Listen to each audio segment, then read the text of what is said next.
ଯାଜପୁର ସ୍ଥିତ ବିଜୁ ପଟ୍ଟନାୟକ ଇଣ୍ଡୋର ହଲ୍ରେ ଆୟୋଜିତ ଅସ୍ମିତା ଖେଲୋ ଇଣ୍ଡିଆରେ ସମ୍ବଲପୁର କିକ୍ ବକ୍ସିଂ ପ୍ରତିଯୋଗିତାରେ ବାଳିକା ଦଳର ସଫଳତାକୁ ନେଇ ଗୁରୁବାର ଏକ କାର୍ଯ୍ୟକ୍ରମ ଆୟୋଜନ କରାଯାଇଥିଲା।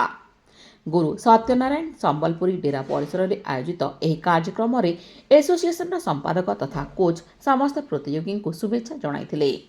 ନୂତନ ବର୍ଷକୁ ଏସୋସିଏସନ ପକ୍ଷରୁ ସ୍ୱାଗତ କରାଯିବା ଖେଲୋ ଇଣ୍ଡିଆ ପ୍ରତିଯୋଗିତାରେ ଖେଳ ବିଷୟରେ ଆଲୋଚନା କରାଯାଇଥିଲା। ପ୍ରତିଯୋଗିତାରେ ଶର୍ମିଲ ସାହୁ ଲାଇଟ୍ କଣ୍ଟାକ୍ଟରେ ସ୍ୱର୍ଣ୍ଣ ଏବଂ ପଏଣ୍ଟ ଫାଇଟ୍ରେ କାଂସ୍ୟ, ଚାନ୍ଦନୀ ସାହାଣୀ ଲାଇଟ୍ କଣ୍ଟାକ୍ଟରେ ରୌପ୍ୟ ଏବଂ ପଏଣ୍ଟ ଫାଇଟ୍ରେ କାଂସ୍ୟ, Shivanshi Tripathi point fight light contact ଏବଂ ଅସ୍ତ୍ର ଚାଳନାରେ 4 କାଂସ୍ୟ, ସାଇ ସୃଷ୍ଟି ପଏଣ୍ଟ କଣ୍ଟାକ୍ଟରେ କାଂସ୍ୟ, ଶ୍ରେୟାଂଶୀ ତ୍ରିପାଠୀ ଅସ୍ତ୍ର ଚାଳନାରେ କାଂସ୍ୟ ପଦକ ହାସଲ କରିଛନ୍ତି। ଯେଉଁ ପ୍ରତିଯୋଗୀମାନେ ପଦକ ହାସଲ କରିପାରିନାହାନ୍ତି ସେମାନଙ୍କୁ ଅଧିକ ପରିଶ୍ରମ କରିବାକୁ କୋଚ୍ ପରାମର୍ଶ ଦେଇଥିଲେ।